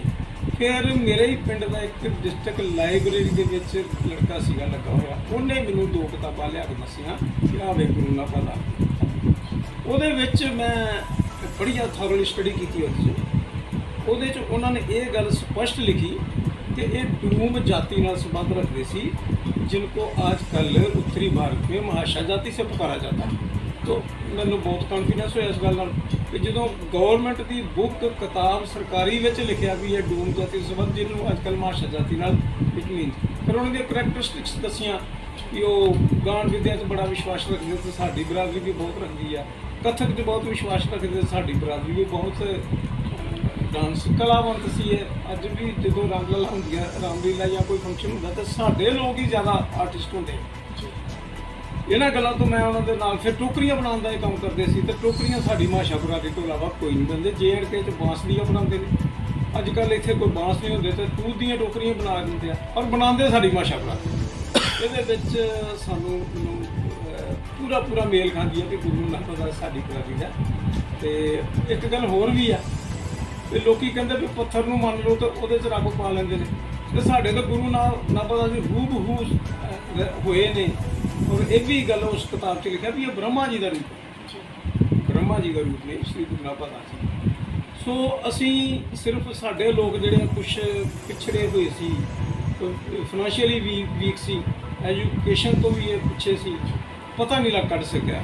ਜਦੋਂ ਪੜ੍ਹ ਗਏ ਬੱਚੇ ਮਤਲਬ PhD ਪੂਰੇ ਹੋ ਗਏ, ਹਜ਼ੂਰਾ ਸਾਹਿਬ ਵੀ ਕਰਨ ਦੇ ਨੇ PhD ਕਰਨ ਦੇ ਸ਼ਾਇਦ ਹੋ ਹੀ ਗਈ ਉਹਨਾਂ ਦੀ ਕੰਪਲੀਟ। ਔਰ ਇਹ ਪੜ੍ਹ ਲਿਖਣ ਤੋਂ ਬਗੈਰ ਗੱਲ ਕੋਈ ਬਣਦੀ ਨਹੀਂ। ਸੋ ਅੱਜ ਅਸੀਂ ਸਾਰੇ ਪੂਰੇ ਸਾਨੂੰ ਮਾਨਤਾ ਆ ਪੰਜਾਬ 'ਚ ਅਸੀਂ ਸਰਕਾਰੀ ਛੁੱਟੀ ਕਰਾਈ ਹੈ ਸ਼੍ਰੀ ਗੁਰੂ ਨਾਨਕ ਦਾਸ ਦੇ ਨਾਮ ਦੀ, ਨਹੀਂ ਤਾਂ ਐਵੇਂ ਕੌਣ ਛੁੱਟੀ ਕਰਦਾ ਕੋਈ ਹੈ। ਉਹਨਾਂ ਨੇ ਵੀ ਐਵੇਂ ਨਹੀਂ ਕੀਤੀ, ਉਹਨਾਂ ਸਾਡੇ ਕੋਲ ਪੁੱਛਿਆ ਕੀ ਇਹਨਾਂ ਦੀ ਲਾਈਫ ਹਿਸਟਰੀ, ਮੈਂ ਉਹਨਾਂ ਨੂੰ WhatsApp 'ਤੇ ਭੇਜੀ। ਅਸ਼ੋਕ ਚੌਧਰੀ ਜੀ ਦੀ ਕਿਰਪਾ ਨਾਲ ਮੈਡਮ ਅਰੁਣਾ ਚੌਧਰੀ ਨਾਲ ਉਹਨਾਂ ਦੇ ਅੱਗੇ ਅੜ ਗਿਆ ਸੀ ਕੋਈ ਮਿਨਿਸਟਰ ਭਈ ਇਹ ਕਿਸ ਤਰ੍ਹਾਂ ਵੀ ਕੀ ਇਹਨਾਂ ਦੀ ਲਾਈਫ ਹਿਸਟਰੀ। ਉਹਨਾਂ ਨੇ ਮੈਨੂੰ ਫੋਨ ਕੀਤਾ, ਮੈਂ ਉਹਨਾਂ ਨੂੰ WhatsApp ਦੇ ਉੱਤੇ ਭੇਜੀ, ਡਾਕੂਮੈਂਟ ਭੇਜੇ। तो मैं छुट्टी डिक्लेयर की थी, परमानेंट छुट्टी डिक्लेयर हो। तो ये साढ़े गुरु जी का बारे जिस तरह कि सर इस टाइम इलैक्शन का दौर है, ਤੁਸੀਂ ਇੱਕ ਦਾਅਵੇਦਾਰੀ ਕਿਤੇ ਵੀ ਦਾਅਵੇਦਾਰੀ ਕਰਨਾ ਚਾਹੁੰਦੇ ਹੋ ਔਰ ਤੁਹਾਨੂੰ ਪਤਾ ਕਿੰਨਾ ਕੰਪੀਟੀਸ਼ਨ ਹੈ। ਜਿਸ ਤਰ੍ਹਾਂ ਤੁਸੀਂ ਇੱਕ ਗੁਰੂ ਨਾਨਕ ਦੇਵ ਸਮਿਤੀ ਦੇ ਪ੍ਰਧਾਨ ਹੋ, ਤੁਹਾਨੂੰ ਇਸ ਚੀਜ਼ ਤੋਂ ਕੀ ਬੈਨੀਫਿਟ ਹੈ ਔਰ ਤੁਸੀਂ ਕਿਸ ਤਰ੍ਹਾਂ ਦਾਅਵੇਦਾਰੀ ਦਾ ਹੱਕਦਾਰ ਹੋ? मैडम मैं दावेदारी इस करके अपने आप को खुश किया अपनी कोई क्योंकि हल्का धोया जोड़ा वो मेरे पिता जी की कर्म भूमि है। खोज की चक पिंड उत्थे एक जुर्म होया साडे पुराने लोगों ने मेरे पिता जी छोटा ला के उन्होंने इंसाफ होया उस तरह के दोस्तपुर दनवाल उत्थे भी साडे पुराने मेरे मां पापा होए सी उत्थे जाके ईवन एक बार 77 मेरे पिता जी ने इलैक्शन लड़िया सीगा 76 ते उदों वो थोड़ियां जिहियां वोटां तो पिछे रह गए सी ते अमरनाथ जित गया सी बमियाल और सरकार अकाली दी बन गई सी। पर मेरे पापा जी ने प्रकाश सिंह बादल नूं उत्थे खड़िया उस इलाके कि यह पुल है इत्थे दरिया है पुल कोई नहीं ये दरिया जो बरसात के दिन आते तो ये लोग तो सौदा सूतर लैन तो भी औखे हो जाते हैं। बादल साहब यहाँ तो इतने कोई पुल बनवाओ, जो पुल नहीं बना सकते आ फिर इलाका दे ही पाकिस्तान में छोड़ो कि उधरों तो सौदा सूतर खरीद लैन कर इधर तो आ नहीं सकते हो। फिर उदों बादल साहब ने वो पानी चोरी च लैके सौं खाधी कि मैं इतने वो जलाली का पुल भी कहते और वो मेरे पापा जी के टाइम का बनया हुआ लोग इस करके उन्हें याद करते हैं। बमियाल अगे आ जाओ, बमियाल दे विच उदों फोकल पॉइंट चले सी उसे फोकल पॉइंट के मुड़े भर्ती कराए उत्थों का सैरीकल्चर के मुंडे लोआए अज वो रिटायर हो गए 30-35 हज़ार रुपये पेंशन लै रहे। उसके अगे आ जो अपने फरवाल है उत्थों के मुंडे तो पुलिस भर्ती कराई। सो उन्होंने काफ़ी उधर काम किया। पर मैं जो दावेदारी करन दिया मैं इस करके करन दिया कि एक तो मेरी जमीन मैं उधर परचेज की इसे मंतव वास्ते की कि कल को मैं इधर जो इलैक्शन लड़ांगा तो मेरी कोई हुकूमत हो मेरी प्रॉपर्टी हो मेरा रहन सहन का कोई ठिकाना हो। मैं फिर उत्थे कोई 13 किले पहली परचेज की पहाड़ी उत्ते सरकार और वो मेरी जमीन है उत्थे मैं जाता अंदर रहना मैं रिहायश भी कर लेना। उस तो बाद कीड़ियाँ मंगयाल उधर पिंड उत्थे भी मेरे परिवार ने जमीन ली दी है 40 किले पहली उत्थे भी साडी रिहायश है बिल्डिंग बनी हुई है डबल स्टोरी है एसी लगे इधर लगे सब कुछ लगा। उस तो बाद थोड़े दिन ही होया पिछे को बहुत टाइम नहीं होया सीमा देवी का टाइम से मैडम सीमा देवी के टाइम के उत्ते पिंड है कि कीड़ियाँ पिंड के साढ़े गरीब लोगों के उत्ते तशद्दद हुई तो उन्होंने मारिया घर जाके उन्होंने सानू अप्रोच की उदों डॉक्टर अंबेडकर मिशन वाले जोड़े सी वो साथ दिता बहुजन समाज पार्टी वालों ने साथ दिता श्री गुरु नानक दास मूवमेंट वालों ने साथ दिता और मैं स्पैशल इतों जाता रहा उन्होंने हेल्प करने वास्ते उन्होंने पिंड भी गया जो नहीं कामयाबी हुई फिर आप DC साहब में मिले उन्होंने मजबूर किया कि आ साडा देश आज़ाद होया जो साडे बच्चों स्कूल पढ़ने वास्ते नहीं जान देन दे लोग। फिर उन्होंने SSP साहब ने कहा अं SSP साहब को गए फिर उत्थे पुलिस प्रोटेक्शन लाई उस हल्के लवा के तो उन्होंने बेचारे के बच्चों के पेपर दवाए। उस तो बाद इतने वधीकियाँ हुई सरने का मुंडा विजय है उन्हें उदों पठानकोट गुरदासपुर एक डिस्ट्रिक्ट सीगा उत्थे इत्थे रखी उन्हें भुखता इत्थे उहदा मैं साथ दिता। इस तो बाद डिस्ट्रिक्ट पठानकोट बनने तो बाद फिर उन्हें उत्थे 80 दिन की भुख हड़ताल रखी और असीं इत्थों जाके DC साहब ने मिले भी बेचारे गरीब की गल तो सुनो तुसीं कि इन्हें तुहाडे मूहरे रखी है 80 दिन भुख हड़ताल रखी है धरना लाया था इहदा सारा परिवार भुखा भाणा इत्थे बैठा था उन्होंने तुसीं गल ही नहीं सुनते। और उदों लेडी सी एक डिप्टी कमिश्नर उन्होंने कहा भी मेरे पास अभी टाइम नहीं तो मुझे बहुत निराशा हुई। मैंने बोल भी दिया कि मैडम जी आप अपनी सरकार को इंडिया गवर्नमेंट को आज़ाद करवाया और अपनी सरकार ले इससे तो अंग्रेज सरकार ही फिर अच्छी थी जो किसी गरीब की बात तो सुन लेते थे और आप कह रहे हैं कि मेरे पास टाइम ही नहीं है। गरीबों के लिए आपके पास टाइम नहीं। अगर किसी यहाँ पे मंत्री ने भूख हड़ताल रखी होती धरना दिया होता तो आप लोग जूस के गिलास लेके जाना था तो भूख हड़ताल तोड़ दो आपकी मांगे मान लेते हैं। तो फिर मेरी बात सुनने के बाद उन्होंने 1 हफ्ते के बाद उसका काम कर दिया। ਜਿਵੇਂ ਸਰ ਇੱਕ ਹੁਣ ਦੇਖਿਆ ਕਿ ਬੀਐਸਪੀ ਤੇ ਅਕਾਲੀ ਦਲ ਦਾ ਗੱਠਜੋੜ ਹੋ ਚੁੱਕਿਆ ਹੈ ਤਾਂ ਉਹਨੇ ਚੀਜ਼ ਤੋਂ ਕੀ ਬੈਨੀਫਿਟ ਮਿਲਦਾ ਹੈ ਕਿਉਂਕਿ ਅੱਗੇ ਇਲੈਕਸ਼ਨ ਦਾ ਟਾਈਮ ਹੈ, ਤੁਸੀਂ ਕੀ ਕਹਿਣਾ ਚਾਹੁੰਦੇ ਹੋ? ਦੇਖੋ ਮੈਂ ਇਹ ਗੱਲ ਕਹਿਣਾ ਚਾਹੁੰਦਾ ਕਿ ਸਰਕਾਰ ਪ੍ਰਕਾਸ਼ ਸਿੰਘ ਬਾਦਲ, ਸੁਖਬੀਰ ਸਿੰਘ ਬਾਦਲ, ਸਾਡੇ ਇੱਧਰ ਮਾਇਆਵਤੀ ਜੀ, ਗੜੀ ਸਾਹਿਬ, ਬੈਨੀਪਾਲ ਜੀ ਇੰਚਾਰਜ ਹਰਿਆਣਾ ਪੰਜਾਬ ਦੇ, ਚੌਹਾਨ ਸਾਹਿਬ ਸਾਡੇ ਜਨਰਲ ਸੈਕਟਰੀ ਪੂਰੇ ਪੰਜਾਬ ਦੇ ਇੰਚਾਰਜ ਵੀ ਨੇ ਸਾਡੇ ਇੱਧਰ ਡਿਸਟ੍ਰਿਕਟ ਦੇ, ਉਹਨਾਂ ਨੇ ਇਹ ਗੱਲ ਕਰਕੇ ਬਹੁਤ ਚੰਗਾ ਕੰਮ ਕੀਤਾ ਕਿਉਂਕਿ ਸਾਥ ਨਾਲ ਸਾਥ ਸਰਕਾਰ ਇਹ ਬਣਾਉਣਗੇ, ਕਾਫੀ ਲੀਡ ਕਰਕੇ ਬਣਾਉਣਗੇ ਕਿਉਂਕਿ ਬਹੁਜਨ ਸਮਾਜ ਪਾਰਟੀ ਕੇ ਅਕਾਲੀਆਂ ਦਾ ਪਹਿਲਾਂ ਵੀ 96 ਵਿੱਚ ਇੱਕ ਵਾਰੀ ਅਲਾਈਅੰਸ ਹੋਇਆ ਸੀ ਤੇ ਇਹਨਾਂ ਦੀ ਸਰਕਾਰ ਬਣੀ ਸੀ, ਉਦੋਂ ਕੋਈ 18 ਇਹਨਾਂ ਦੇ ਐਮਐਲਏ ਤੇ ਇੱਕ ਐਮਪੀ ਵੀ ਬਣ ਗਿਆ ਸੀ। ਉਸੇ ਤਰ੍ਹਾਂ ਦੇ ਉੱਤੇ ਹੁਣ ਵੀ ਇਹ ਸਰਕਾਰ ਬਣਾ ਸਕਦੇ ਨੇ, ਬਣਾਉਣਗੇ ਕਿਉਂਕਿ ਕਾਂਗਰਸ ਤੋਂ ਵੀ ਲੋਕੀ ਅੱਕੇ ਪਏ ਨੇ, ਕੰਮ ਕੋ ਹੋਣ ਨਹੀਂ ਰਿਹਾ, ਆਪਣੇ ਘਰ 'ਤੇ ਲੜਾਈ ਪਈ ਹੋਈ ਆ, ਲੋਕਾਂ ਨੂੰ ਲਾਰੇ ਝੂਠੇ ਲਾ ਦਿੱਤੇ, ਨੌਕਰੀਆਂ ਦੇਣਗੇ। ਮੈਂ ਹੁਣੇ ਹੀ ਰਮਨ ਬੈਲ ਜੀ ਨਾਲ ਗੱਲ ਕਰਨ ਡਿਆ ਸੀ, ਉਹਨਾਂ ਨੇ ਸਾਫ਼ ਕਹਿ ਦਿੱਤਾ ਵੀ ਬੇਸ਼ੱਕ ਆਪਾਂ ਚੇਅਰਮੈਨ ਤੇ ਹੈ ਪਰ ਸਾਡੇ ਹੱਥ 'ਚ ਕੁਛ ਨਹੀਂ, ਇੰਟਰਵਿਊ ਤੇ ਹੁੰਦੀ ਨਹੀਂ, ਉਹਦੇ ਵਿੱਚ ਆਪਾਂ ਨੰਬਰ ਲੈ ਲੈਂਦੇ ਹਾਂ। ਸੋ ਹੋਰ ਵੀ ਕੱਲ੍ਹ ਪਰਸੋਂ ਪਟਵਾਰੀਆਂ ਨੇ ਵਿਚਾਰਿਆਂ ਬੱਚਿਆਂ ਨੇ ਟੈਸਟ ਦਿੱਤਾ, 22,33,000 ਬੱਚਿਆਂ ਨੇ ਟੈਸਟ ਦਿੱਤਾ, ਜਿਹਦਾ ਬਾਅਦ 'ਚ ਆਖਰ ਅਖਬਾਰ 'ਤੇ ਦੇ ਦਿੱਤਾ ਵੀ ਆਪਾਂ ਠੇਕੇ ਦੇ ਪਟਵਾਰੀ ਲੱਗੇ ਆ ਰੱਖਣ, ਇਹਨਾਂ ਦੇ ਆਸਾਂ 'ਚ ਤਾਂ ਪਾਣੀ ਫਿਰ ਗਿਆ ਨਾ ਬੱਚਿਆਂ ਦੇ। ਕਿੰਨੀ ਮਿਹਨਤ ਕੀਤੀ, ਕਿੰਨੇ ਪੈਸੇ ਕਰਕੇ ਉਹਨਾਂ ਅਪਲਾਈ ਕੀਤਾ, ਕਿੱਥੇ ਕਿੱਥੇ ਜਾ ਕੇ ਉਹਨਾਂ ਪੇਪਰ ਦਿੱਤੇ, ਪਰ ਸਪਸ਼ਟ ਕਹਿਤਾ ਚੰਡੀਗੜ੍ਹ ਤੋਂ ਖਬਰ ਲੱਗੀ ਸੀ ਕਿ ਪਟਵਾਰੀ ਜਿਹੜੇ ਆਪਾਂ ਨਵੀਂ ਭਰਤੀ ਨਹੀਂ ਕਰ ਰਹੇ, ਜੇ ਨਹੀਂ ਹੀ ਕਰ ਰਹੇ ਤੇ ਆਈਡੀ ਕਿਉਂ ਕੀਤੀ? ਹੁਣ ਅੱਗੇ ਜੇਲ੍ਹ ਵਾਰਡਨ ਦੀਆਂ ਆ ਗਈਆਂ ਨੇ, ਵਰਕਰਾਂ ਦੀਆਂ ਆ ਗਈਆਂ ਨੇ, ਲਾਰੇ ਲਾਏ ਆ, ਬੱਚੇ ਖੱਜਲ ਖਰਾਬ ਹੋਣ ਡੇ ਆ, ਬੇਰੁਜ਼ਗਾਰੀ ਆ, ਬੱਚੇ ਫਰਸਟ੍ਰੇਟ ਹੋਣ ਡੇ ਆ, ਮਾਤਾ ਪਿਤਾ ਜਿਨ੍ਹਾਂ ਨੇ ਪੜ੍ਹਾਇਆ ਉਹ ਡਿਸਾਰਟ ਹੋਣ ਡੇ ਆ। ਫਿਕਰ ਤੇ ਇਹ ਰਹਿੰਦਾ ਵੀ ਇਹ ਬੱਚੇ ਕਿਤੇ ਕੁਛ ਕਰ ਨਾ ਲੈਣ ਵਿਚਾਰੇ, ਕੋਈ ਰਸਤਾ ਨਹੀਂ ਉਹਨਾਂ ਨੂੰ ਲੱਭਣ ਡਿਆ। ਘਰ ਬਣਨ ਮਾਂ ਪਿਓ ਤੇ ਬਣੇ ਹੋਏ ਨੇ ਤੇ ਉਹ ਮਾਂ ਪਿਓ ਵੀ ਦੁਖੀ ਤੇ ਬੱਚੇ ਵੀ ਅੰਦਰੋਂ ਅੰਦਰੀ ਵਿਚਾਰੇ ਸੋਚਦੇ ਰਹਿੰਦੇ ਕਿ ਸਾਡਾ ਕੀ ਬਣੇਗਾ। ਇਸ ਕਰਕੇ ਮੈਨੂੰ ਯਾਦ ਹੈ ਕਿ ਜਿਹੜੀਆਂ ਸਕੀਮਾਂ ਚਲਾਈਆਂ ਸੀ, ਅਸੀਂ ਉਦੋਂ ਸਰਪੰਚ ਸੀਗੇ ਪਿੰਡ ਦੇ, ਆਟਾ ਦਾਲ ਸਕੀਮ ਮੈਂ ਆਪਣੇ ਹੱਥੀਂ ਉਦਘਾਟਨ ਕਰਕੇ ਸਟਾਰਟ ਕਰਾਈ ਸੀ। ਪੈਨਸ਼ਨਾਂ ਜਿਹੜੀਆਂ ਉਦੋਂ 5500 ਰੁਪਏ ਹੁੰਦੀਆਂ ਸੀ, ਪੈਨਸ਼ਨਾਂ 5500 ਦੀ ਬਜਾਏ ਇਹਨਾਂ ਵਧਾਈਆਂ 15,000 ਕਰਤੀ, ਫਿਰ 21,000 ਕਰਤੀ। ਫਿਰ ਪੰਜਾਬ ਸਰਕਾਰ ਕਾਂਗਰਸ ਦੀ ਜਦੋਂ ਬਣੀ ਹੈ, ਕੈਪਟਨ ਸਾਹਿਬ ਨੇ ਕਿਹਾ ਕਿ ਆਪਾਂ 51,000 ਰੁਪਇਆ ਸ਼ਗਨ ਸਕੀਮ ਦੇਵਾਂਗੇ। ਮੈਂ ਖੁਦ ਵੈਲਫੇਅਰ ਡਿਪਾਰਟਮੈਂਟ 'ਚ ਜਾ ਕੇ ਉਹਨੂੰ ਪੁੱਛਦਾ ਰਹਿਣਾ ਵੀ ਇਹਨਾਂ ਦੀ ਸ਼ਗਨ ਦੀਆਂ ਐਪਲੀਕੇਸ਼ਨ ਹੈ, ਉਹਨੇ ਸਪਸ਼ਟ ਕਹਿ ਦਿੱਤਾ ਵੀ ਮੈਂ ਤਾਂ ਕਹਿੰਦਾ ਸਕੀਮ ਹੀ ਬੰਦ ਕਰ ਦੇਣੀ ਚਾਹੀਦੀ, ਜੇ ਕਿਸੇ ਨੂੰ ਦੇਣਾ ਹੀ ਕੱਖ ਨਹੀਂ ਸਾਡੀ ਲੋਕੀ ਆ ਕੇ ਜਾਣ ਖਾਂਦੇ। ਮਤਲਬ ਮੈਂ ਡੀਸੀ ਸਾਹਿਬ ਨਾਲ ਇਸ ਗੱਲ ਦਾ ਡਿਸਕਸ਼ਨ ਕੀਤੀ, ਡੀਸੀ ਸਾਹਿਬ ਕੀ ਬੱਚਿਆਂ ਨੂੰ ਸਹੂਲਤਾਂ ਕੋਈ ਮਿਲ ਨਹੀਂ ਰਹੀਆਂ, ਬੱਚੀਆਂ ਦੇ ਘਰ ਬੱਚੇ ਅੱਗੇ ਵੀ ਬੱਚੇ ਹੋ ਗਏ, ਬੇਟੇ ਹੋ ਗਏ, ਬੇਟੀਆਂ ਹੋ ਗਈਆਂ, ਪਰ ਅੱਜ ਤੱਕ ਉਹ ਨਿਕਲੇ ਕਿ ਸਾਨੂੰ 50,000 ਰੁਪਇਆ ਮਿਲਿਆ ਕਿਸੇ ਨੂੰ। ਪੈਨਸ਼ਨਾਂ ਜਿਹੜੀਆਂ ਨੇ ਹੁਣ 1500 ਕਰਤਾ, ਪਰ ਅੱਜ ਤੱਕ ਮਿਲੀ ਕਿਸੇ ਨੂੰ ਨਹੀਂ, ਮਿਲੀ ਕਿਸੇ ਨੂੰ। ਮੈਂ ਤਾਂ ਕਹਿਤਾ ਵੀ ਯਾਰ ਤੁਹਾਡੀ ਹੁਣ ਪੈਨਸ਼ਨ ਵੱਧ ਗਈ, ਕਹਿੰਦੇ ਪਹਿਲਾਂ ਮਿਲੇਗੀ ਤਾਂ ਫੇਰ ਨਾ। ਹੁਣ ਜੇ ਤੇ ਇਸੇ ਤਰ੍ਹਾਂ ਲਾਰੇ ਹੀ ਰੱਖੇ, ਸਰਕਾਰ ਦੇ ਤਾਂ 100 ਦਿਨ ਵੀ ਨਹੀਂ ਰਹਿ ਗਿਆ, ਬਾਅਦ 'ਚ ਚੋਣ ਜਾਬਤਾ ਲੱਗ ਜਾਣਾ, ਉਸ ਤੋਂ ਬਾਅਦ ਕੀ ਬੈਨੀਫਿਟ ਦੇ ਸਕਦੇ। ਸੋ ਬਾਦਲ ਸਾਹਿਬ ਨੇ ਹੀ ਇਹ ਸਕੀਮਾਂ ਸਟਾਰਟ ਕੀਤੀਆਂ ਸੀ, ਕੱਚੇ ਘਰਾਂ ਨੂੰ ਪੱਕੇ ਕਰਨ ਵਾਸਤੇ ਬਾਦਲ ਸਾਹਿਬ ਉਹਨਾਂ ਨੇ ਇਹ ਸਕੀਮ ਚਾਲੂ ਕੀਤੀ ਸੀ।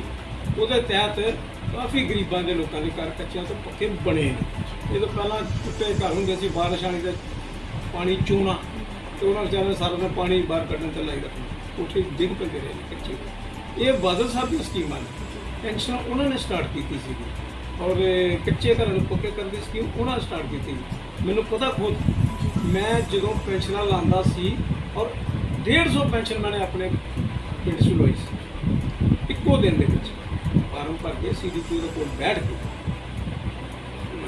ਹਸਪੀਟਲ ਦੇ ਡਾਕਟਰ ਕੋਲ ਰਿਕਮੈਂਡੇਸ਼ਨ ਕਰਵਾ ਕੇ ਲਗਾਈਆਂ ਸੀ। ਲੱਗ ਰਿਹਾ ਅੱਜ ਕੱਲ੍ਹ ਕਿਸੇ ਸਾਡੇ ਕੋਲ, ਪਰ ਝੂਠੀਆਂ ਗੱਲਾਂ ਨਹੀਂ ਕਰਨੀਆਂ ਚਾਹੀਦੀਆਂ। ਪਲਾਟ ਲੋਕਾਂ ਕੋਲ ਹੈ ਨਹੀਂ, ਪਲਾਟ ਪਿੰਡ 'ਚ ਮੈਂ ਲੋਕਾਂ ਨੂੰ 40 ਘਰਾਂ ਨੂੰ ਪਲਾਟ ਦਿੱਤੇ ਪੰਚਾਇਤ ਦੇ ਵਿੱਚ, ਲੋਕਾਂ ਨੂੰ ਯੂਟੀਲਾਈਜ਼ ਕਰਨ ਦੇ ਲੋਕੀ ਖੁਸ਼ ਆ। ਯਾਦ ਕਰਦੇ ਵੀ ਇਹਨਾਂ ਦੇ ਪਾਪਾ ਜੀ ਇਹਦੇ ਸਰਪੰਚ ਹੁੰਦੇ ਸੀ ਤੇ ਉਹਨਾਂ ਪਲਾਟ ਦਿੱਤੇ ਸੀ, ਹੁਣ ਘਰ ਵੱਧ ਗਏ ਆ ਤੇ ਹੁਣ ਇਹ ਸਰਪੰਚ ਬਣੇ ਯੋਧਵੀਰ ਹੁਣੀ, ਤੇ ਹੁਣ ਇਹਨਾਂ ਨੇ ਵੀ ਪਲਾਟ ਲੋਕਾਂ ਨੂੰ ਦਿੱਤੇ। ਤੇ ਇਹ ਲੋਕਾਂ ਨੂੰ ਮੈਂ ਉਹਨਾਂ ਨੂੰ ਵੀ ਹੋਇਆ ਸੱਤ ਦੇ ਲੋਕਾਂ ਨੂੰ ਮੈਂ ਵਿਸ਼ਵਾਸ ਦਿਵਾਉਣਾ ਚਾਹੁੰਦਾ ਕਿ ਇਹ ਜਿਹੜੇ ਮੈਂ ਸ਼ੁਰੂ ਤੋਂ ਹੀ ਉਸ ਇਲਾਕੇ ਦੇ ਵਿੱਚ ਜਦੋਜਹਿਦ ਕਰਦਾ ਰਿਹਾ। ਸਤਪਾਲ ਮਜੋਤਰਾ ਜੀ ਨੇ ਇੱਕ ਗੱਲ ਕਹਿ ਦਿੱਤੀ ਕਿ ਉਹਨਾਂ ਨੇ ਕਿਹੜਾ ਕੰਮ ਕੀਤਾ, ਮੈਂ ਕਠੂਏ ਇਹਨਾਂ ਦਾ ਮਜੋਤਰਾ ਭਰਾ ਹੀ ਸੀ, ਪਤਾ ਨਹੀਂ ਇਹਦਾ ਤਾਇਆ ਲੱਗਦਾ ਹੋਵੇਗਾ, ਚਾਚਾ ਲੱਗਦਾ ਹੋਵੇਗਾ, ਉਹਨੂੰ ਪੁਲਿਸ ਨੇ ਮਾਰਿਆ। ਉਹ ਲੀਡਰ ਸੀ ਬਹੁਜਨ ਸਮਾਜ ਪਾਰਟੀ ਦਾ, ਉਹਨੂੰ ਮਾਰਿਆ ਤੇ ਉਹਦਾ ਮੰਦਰ ਵੀ ਢਾਹ ਦਿੱਤਾ ਗੁਰੂ ਨਾਨਕ ਦਾ। ਉਹਨੂੰ ਚੁੱਕ ਕੇ ਡਾਂਗਾ ਮਾਰੀਆਂ ਤੇ ਥਾਣੇ ਫੜ ਕੇ ਲੈ ਗਏ। ਅਸੀਂ ਗੁਰਦਾਸਪੁਰੋਂ ਜਾ ਕੇ ਉਹ ਜਈ ਤੇ ਫੇਰੀ ਉਹਨਾਂ ਦੀ ਡੀਸੀ ਸਾਹਿਬ ਦੀ ਤੇ ਉਸ ਐਡਮਿਨਿਸਟ੍ਰੇਸ਼ਨ ਦੀ, ਇੱਕ ਤੁਸੀਂ ਮੰਦਰ ਢਾਹਤਾ ਹੈ, ਕਿਸੇ ਲੀਡਰ ਨੂੰ ਤੁਸੀਂ ਡਾਂਗਾ ਮਾਰੀਆਂ ਨੇ। ਇਹ ਤੁਹਾਡੇ ਦੇਖਿਓ ਅੱਜ ਉਹ ਕਾਮਯਾਬ ਹੋਏ ਨੇ, ਉਹ ਡੀਸੀ ਸਾਹਿਬ ਨੂੰ ਉੱਥੋਂ ਟ੍ਰਾਂਸਫਰ ਕਰ ਦਿੱਤਾ। ਹੁਣ ਨਵਾਂ ਡੀਸੀ ਸਾਹਿਬ ਆ ਤਾਂ ਫੇਰ ਮੰਦਰ ਨਵਾਂ ਬਣਾਇਆ। ਜਿਸ ਤੱਕ ਸਰ ਤੁਹਾਡੀ ਗੁੱਡਵਿਲ ਦੇਖਦੇ ਹੋ, ਜਦੋਂ ਟਿਕਟ ਮਿਲ ਜਾਂਦੀ ਹੈ, ਤੁਸੀਂ ਕੀ ਹਲਕੇ ਕੋਲ 'ਚ ਵਿਕਾਸ ਕਾਰਜ ਕਰੋਗੇ? ਕਿਉਂਕਿ ਤੁਹਾਨੂੰ ਪਤਾ ਹੈ ਕਿ ਸੀਮਾ ਦੇਵੀ ਪਿਛਲੇ ਵੱਲੋਂ ਆ ਰਹੇ ਨੇ, ਜੋਗਿੰਦਰ ਪਾਲ ਜੀ ਪਹਿਲੇ ਹੀ ਨੇ, ਤੋਂ ਦੂਸਰੇ ਅਕਾਊ ਦੇ ਵਿੱਚੋਂ ਆਮ ਆਦਮੀ ਪਾਰਟੀ ਵਿੱਚੋਂ ਵੀ ਆ ਰਹੇ ਨੇ। ਤੁਸੀਂ ਕਿਸ ਤਰ੍ਹਾਂ ਉਹਨਾਂ ਨੂੰ ਕੰਪੀਟੀਟ ਕਰੋਗੇ? ਕਿਸ ਤਰ੍ਹਾਂ ਤੁਸੀਂ ਜਿੱਤਣ ਦੇ ਅੱਗੇ ਉਮੀਦਵਾਰ ਬਣ ਸਕਦੇ ਹੋ? ਬੇਟਾ ਸਾਡੀ ਮੇਰੀ ਆਪਣੀ ਕਾਸਟ ਜਿਹੜੀ ਹੈ ਭਾਸ਼ਾ ਬਰਾਦਰੀ ਉੱਥੇ 40 ਤੋਂ 60% ਦੇ ਵਿੱਚ ਹੈ। ਉਸ ਤੋਂ ਇਲਾਵਾ ਮੇਘ ਨੇ, ਪਟਵਾਰ ਨੇ, ਭਗਤ ਨੇ, ਰਾਜਪੂਤ ਨੇ ਜਾਂ ਜੱਟ ਨੇ। ਜੱਟ ਦੇ ਉੱਥੇ 20,000 ਦੀ ਵੋਟ ਪੱਕੀ ਹੈ। ਸਾਡੇ ਲੋਕਾਂ ਨੇ ਮੈਨੂੰ ਵਿਸ਼ਵਾਸ ਦਿਵਾਇਆ ਕਿ ਜੇ ਤੁਸੀਂ ਟਿਕਟ ਲੈ ਕੇ ਆ ਜਾਂਦੇ ਹੋ ਤਾਂ ਤੁਹਾਨੂੰ ਸਭ ਤੋਂ ਵੱਧ ਲੀਡ ਨੇ ਇੱਥੋਂ ਜਿਤਾਵਾਂਗੇ, ਕਿਉਂਕਿ ਜੋਗਿੰਦਰਪਾਲ ਜੀ ਦੀ ਰੈਪੂਟੇਸ਼ਨ ਬੇਸ਼ੱਕ ਉਹਦੇ ਕੋਲ ਪੈਸਾ ਬਹੁਤ ਜ਼ਿਆਦਾ, ਇਹ 'ਚ ਕੋਈ ਸ਼ੱਕ ਨਹੀਂ, ਪਰ ਉਹਨੇ ਪੈਸਾ ਦੇ ਬਲ ਦੇ ਉੱਤੇ ਇੱਥੇ ਦੇ ਇੰਦਰਾ ਗਾਂਧੀ ਵਗੈਰਾ ਨੂੰ ਹਰਾਤਾ ਸੀ ਜਦੋਂ ਉਹਦੀਆਂ ਨੀਤੀਆਂ ਨਹੀਂ ਚੰਗੀਆਂ। ਜੋਗਿੰਦਰਪਾਲ ਨੂੰ ਲੋਕੀ ਲਾਈਕ ਨਹੀਂ ਕਰਨ ਦੇ, ਉਹਦੀ ਬੋਲੀ ਬਾਣੀ ਨੂੰ ਲਾਈਕ ਨਹੀਂ ਕਰਨ ਦੇ। ਉਹ ਵੀ ਹੈਂਕੜ ਪਾਣੀ 'ਚ ਬਹੁਤਾ ਰਹਿੰਦਾ, ਪਰ ਮੈਂ ਉਹਦੇ ਨਾਲ ਕੰਪੀਟ ਕਰਾਂਗਾ ਕਿ ਮੇਰੀ ਬੋਲੀ ਬਾਣੀ ਜਾਂ ਗਾਲਾਂ ਕੱਢ ਕੇ ਵੋਟਾਂ ਨਹੀਂ ਲਈਆਂ ਜਾ ਸਕਦੀਆਂ, ਪਿਆਰ ਨਾਲ ਵੋਟਾਂ ਲਈਆਂ ਜਾ ਸਕਦੀਆਂ ਨੇ। ਤੁਹਾਨੂੰ ਲੋਕਾਂ ਨੇ 5 ਸਾਲ ਵੇਖ ਲਿਆ, ਤੁਸੀਂ ਡਿਵੈਲਪਮੈਂਟ ਤੇ ਕਰਾਈ ਨਹੀਂ, ਆਪਣੇ ਕ੍ਰੈਸ਼ਰਾਂ ਤੋਂ ਮਾਲ ਜ਼ਰੂਰ ਇਕੱਠਾ ਕਰ ਲਿਆ, ਠੀਕ ਹੈ ਨਾ। ਹੁਣ ਦੇਖੋ ਇੰਨੀ ਦਹਿਸ਼ਤ ਹੈ, ਪਿੱਛੇ ਵਾਇਰਲ ਹੋਈ ਇੱਕ ਵੀਡੀਓ ਕਿ ਉਹਨੇ ਆਪਣੀ ਘਰ ਕੰਮ ਕਰਨ ਵਾਲੀ ਲੜਕੀ ਨੂੰ ਮਾਰਿਆ।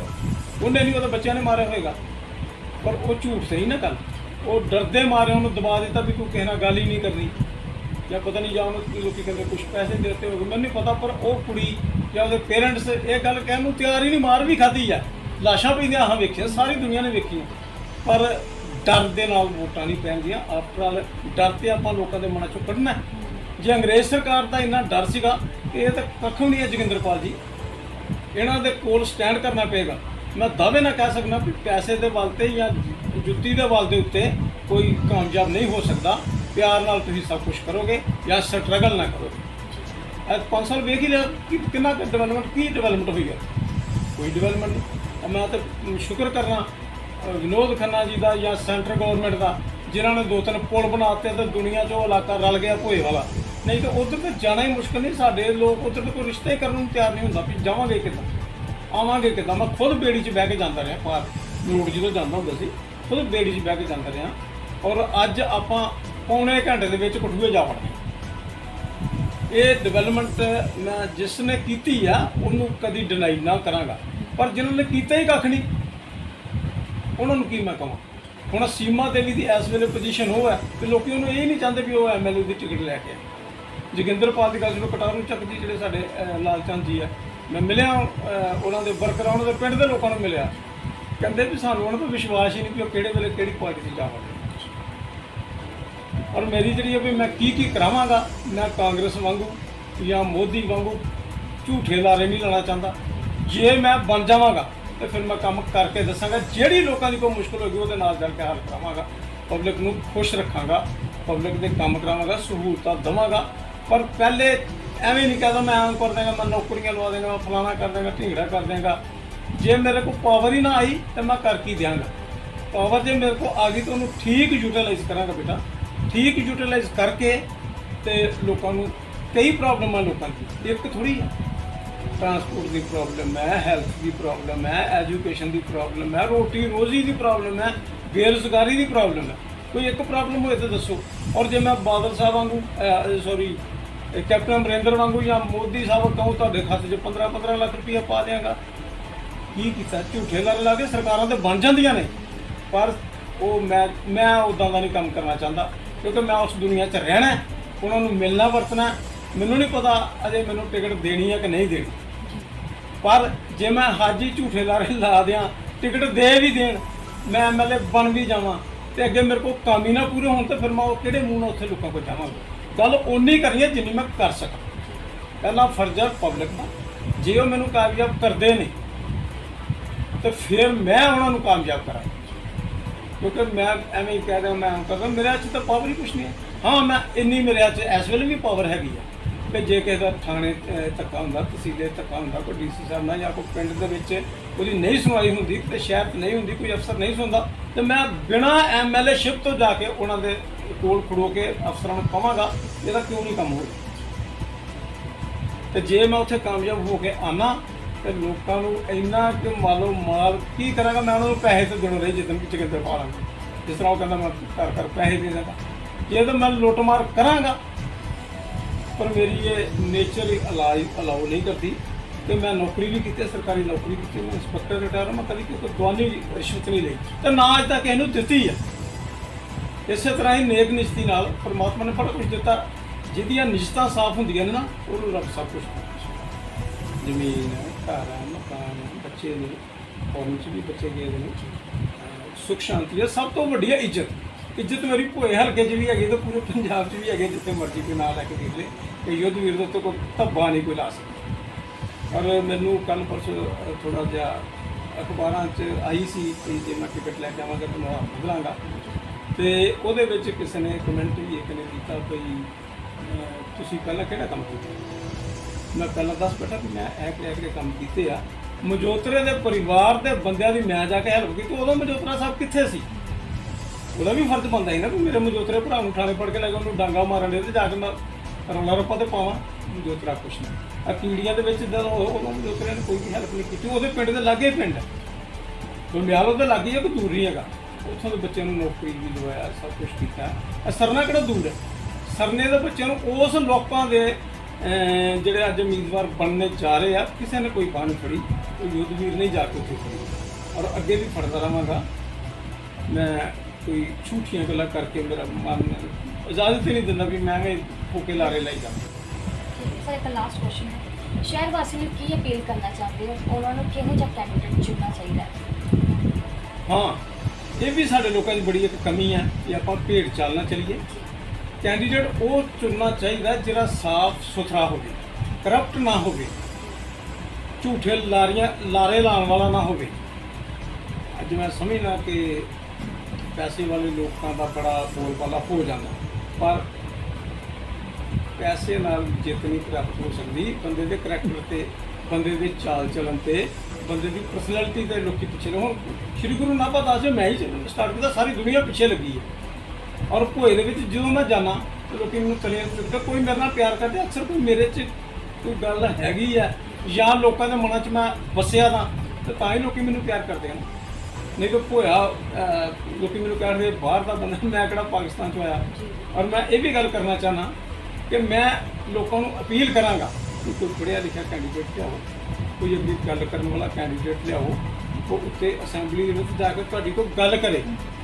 ਮੇਰਾ MLA ਬਣ ਕੇ ਚਲੇ ਜਾਣਾ ਤੇ ਆ ਜਾਣਾ ਚਲੇ ਜਾਣਾ ਤੇ ਆ ਜਾਣਾ ਮੈਂ ਐਗਜ਼ਾਮਪਲ ਦੇਣਾ ਵੀ ਅੱਗੇ ਦੋ ਤੁਹਾਨੂੰ ਤੁਹਾਡੇ ਅਮਰਨਾਥ ਜੀ ਬਣੇ ਨੇ ਬੰਮਿਆਲ ਤੋਂ MLA ਕੁਛ ਡਿਵੈਲਪਮੈਂਟ ਨਹੀਂ ਕਰਾਈ ਫਿਰ ਮੇਰੇ ਸਤਿਕਾਰਯੋਗ ਹੀ DSP ਸਾਹਿਬ ਬਣੇ ਨੇ ਉਹਨਾਂ ਦਾ ਵੀ ਰਿਕਾਰਡ ਖਰਾਬ ਹੀ ਰਿਹਾ ਮੈਡਮ ਸੀਮਾ ਦੇਵੀ ਨੂੰ ਲੋਕੀ ਨਾਂ ਹੀ ਨਹੀਂ ਲੈਣ ਦਿੰਦੇ ਹੁਣ ਜੋਗਿੰਦਰਪਾਲ ਜੀ ਰਹੇ ਨੇ ਭਾਵੇਂ ਉਹ ਵੀ ਲੋਕਲ ਹੈ ਨਹੀਂ ਰਾਮਲਾਲ ਜੀ ਵੀ ਲੋਕਲ ਹੈ ਨਹੀਂ ਸੀਗੇ ਔਰ ਵਿਨੋਦ ਖੰਨਾ ਜੀ ਵੀ ਲੋਕਲ ਹੈ ਨਹੀਂ ਆਪਣੇ ਦੂਜੇ ਸਨੀ ਦਿਓਲ ਜੀ ਵੀ ਲੋਕਲ ਹੈ ਨਹੀਂ ਸੀ ਔਰ ਜਿਹੜਾ ਸਾਡਾ ਪ੍ਰੈਜ਼ੈਂਟ MLA ਉੱਥੇ ਇਹਨਾਂ ਲੋਕਾਂ ਭੋਏ ਵਾਲਿਆਂ ਬਣਾਇਆ ਉਹ ਵੀ ਪ੍ਰੈਜ਼ੈਂਟ ਨਹੀਂ ਭੋਏ ਦਾ ਹੈ ਨਹੀਂ ਉਹ ਤੇ ਸੁਲਤਾਨਪੁਰ ਦਾ ਔਰ ਜਿਹੜੇ ਮੈਂ ਤਾਂ ਕਹਿੰਦਾ ਵੀ ਉੱਥੋਂ ਦਾ ਲੋਕਲ ਲੀਡਰ ਕੋਈ ਇਹੋ ਜਿਹਾ ਆਉਣਾ ਚਾਹੀਦਾ ਜਿਹੜਾ ਪਬਲਿਕ ਨੂੰ ਪਿੱਛੇ ਲਾਏ ਤੇ ਜੇ ਅਸੀਂ ਜਾਂਦੇ ਹਾਂ ਤਾਂ ਅਸੀਂ ਕੋਈ ਬਗਾਨੇ ਨਹੀਂ ਹੈਗੇ ਉਹਨਾਂ ਦੇ ਆਪਣੇ ਹੀ ਆ ਔਰ ਕਨਸਟੀਟਿਊਸ਼ਨ ਦੇ ਵਿੱਚ ਲਿਖਿਆ ਕਿ ਜੇ ਕਿਸੇ ਨੇ ਇਲੈਕਸ਼ਨ ਲੜਨਾ ਪੰਜਾਬ ਦੀ ਅਸੈਂਬਲੀ 'ਚ ਜਾਣਾ ਤੇ ਪੰਜਾਬ ਦਾ ਵਸਨੀਕ ਹੋਣਾ ਚਾਹੀਦਾ ਪੰਜਾਬ ਦਾ ਵੋਟਰ ਹੋਣਾ ਚਾਹੀਦਾ ਇਹ ਨਹੀਂ ਵੀ ਭੋਏ ਦਾ ਵੋਟਰ ਹੋਣਾ ਚਾਹੀਦਾ ਅੱਜ ਕੱਲ੍ਹ ਵੋਟ ਬਣਨ ਲੱਗਿਆ ਬੜਾ ਟਾਈਮ ਨਹੀਂ ਲੱਗਦਾ ਪਰ ਕੋਈ ਇਹੋ ਜਿਹੀ ਕੰਡੀਸ਼ਨ ਨਹੀਂ ਹੈਗੀ ਔਰ ਜਿਹੜੀ ਭੋਏ ਦੀ ਗੱਲ ਹੈ ਉਹਦੇ 'ਚ ਮੈਂ ਇਹ ਨਹੀਂ ਮਹਿਸੂਸ ਕਰਦਾ ਕਿ ਜ਼ਰੂਰ ਭੋਏ ਦਾ ਹੀ ਕੈਂਡੀਡੇਟ ਹੋਏ ਤਾਂ ਮੁੜ ਕੇ ਜਿਸ ਤਰ੍ਹਾਂ ਦੇ ਅੱਗੇ MLA ਬਣਿਆ ਫਿਰ ਉਹੋ ਜਿਹੇ ਬਾਜੇ ਨਾਲ ਕੰਮ ਕਰਨਾ ਉਹਨਾਂ ਨੂੰ ਮੈਨੂੰ ਚੰਗਾ ਭਲਾ ਪਤਾ ਇੱਥੇ ਇੱਕ ਸਾਡੇ ਦੀਨਾਨਗਰ 'ਚ ਕਸ਼ਪ ਸਾਹਿਬ MLA ਬਣੇ ਸੀ ਔਰ ਉਹਦੀ ਕਿਸੇ ਨੇ ਬਾਤ ਹੀ ਨਹੀਂ ਪੁੱਛੀ ਉਹ ਜਰਾ ਖੁਦ ਥਾਣੇ ਅੱਗੇ ਜਾ ਕੇ ਧਰਨੇ ਲਾ ਕੇ ਬਹਿ ਜਾਂਦੇ ਰਿਹਾ ਆਪਣੀ ਸਰਕਾਰ ਦੇ ਵਿੱਚ ਤੇ ਜੇ ਇਦਾਂ ਦੇ ਬਣਾ ਕੇ ਬਹਿ ਜਾਣੇ ਨੇ ਤੇ ਫਿਰ ਤਾਂ ਕੋਈ ਫਾਇਦਾ ਨਹੀਂ ਇਹਦੇ ਨਾਲ ਤੇ ਰੱਬਾਂ ਦੇ ਗਵਰਨਮੈਂਟ ਚੱਲਣ ਦਿਓ ਪਰ ਮੈਂ ਵਾਅਦਾ ਕਰਨਾ ਆਪਣੇ ਕਿ ਮੈਨੂੰ ਕਾਮਯਾਬ ਕਰਨ ਜਾਂ ਨਾ ਕਰਨ ਮੈਂ ਉਹਨਾਂ ਲੋਕਾਂ ਦੀ ਹਮੇਸ਼ਾ ਸੇਵਾ ਕਰਦਾ ਰਹਾਂਗਾ ਇਹ ਮੇਰੀ ਨਿਯਤ ਹੈ ਮੈਂ ਆਪਣੇ ਪਾਪਾ ਜੀ ਦੇ ਨਾਮ ਤੇ ਦਾਗ ਨਹੀਂ ਲੱਗਣ ਦਿਆਂਗਾ बड़े ग्रेट पर्सनैलिटी है मास्टर गुरु चंद जी, उन्होंने बाद बेटा महाशंकर शंकर सिंह मेरा नाम है, राष्ट्रपति के मैं अवार्डी हाँ, अच्छी चंगी नौकरी करके आए हैं, सब कुछ है परिवार। पर मन च ये है कि अपने समाज के वास्ते भी मैं कुछ ना कुछ सेवा जरूर करा, इन्हें शब्द मैं करा धन्यवाद करा। Thank you. ਅਸੀਂ ਧੰਨਵਾਦ ਕਰਦੇ ਹਾਂ ਜੁਗਵੀਰ ਸਿੰਘ ਜੀ ਦਾ, ਜਿਨ੍ਹਾਂ ਨਾਲ ਅੱਜ ਗੱਲਬਾਤ ਕੀਤੀ ਹੈ, ਜਿਨ੍ਹਾਂ ਨੇ ਆਪਣੀ ਮਨ ਦੀ ਗੱਲਾਂ ਸਾਂਝੀਆਂ ਕੀਤੀ ਨੇ। ਮੈਂ ਪੂਜਾ ਟਲੋਤਰਾ, ਮਾਲਵਾ ਸੰਦੇਸ਼ ਟੀਵੀ, ਕੈਮਰਾਮੈਨ ਅਰੁਣ ਸ਼ੇਰੀਆ ਦੇ ਨਾਲ।